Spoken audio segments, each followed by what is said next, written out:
You've been criticized about how you've handled the boards in the U.S. Yeah, I sure. mean, you have a pot of gold. It's not as much gold in that pot as you'd like, and you've got to spend that gold wisely.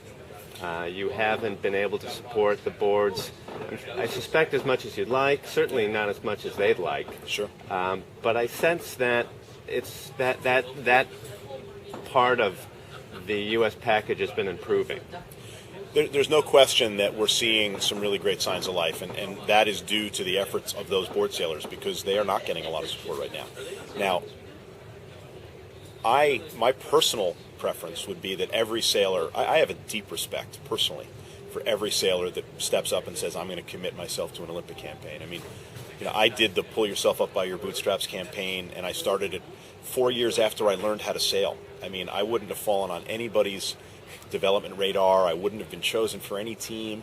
I was the classic out-of-nowhere outsider in the sport. And so I completely relate to anybody that says, hey, this is my goal, this is what I want to do, because it was that single-mindedness that got me within a race of the Olympics in 2000, with my teammates. But, we don't actually, going back now to the specific question of where we fund, we actually don't think we make any choices on where the funding goes. We believe that we've set up a completely objective, results-based funding system, and that every single sailor in our program has the same opportunities to earn that funding. And it is not equitable. It is not a welfare system. It is a results-based system. And it's hard because some classes, you could argue, are more competitive than others. Depending on who you talk to, there's lots of opinions about that, but they're not all exactly the same depth of competition. And some classes, like the laser and the radial, are so popular here that there's such a deep talent pool that we get really accomplished sailors like a Paige Raley, at the top of the international game, and they end up winning the lion's share of the funding. It's not a fair system.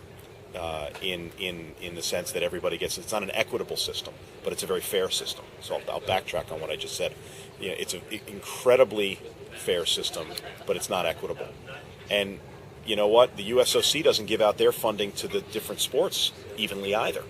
They give out their funding to the sports based on potential and past medal counts, and that's the way we've set up our system to mirror theirs. And I would love to see us get to a place where we have enough resources that all 10 classes can have a higher level of support than they currently have.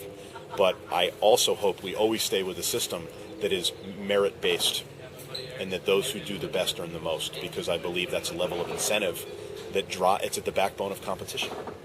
So, breaks my heart to see an athlete busting their butt and, feeling like they don't get what they deserve. But, my response is that everybody at the beginning of the year starts at the same square. And I don't tell you what equipment to sail in, and I don't anoint how good or how competitive you are. Here's the pot of gold, go earn it.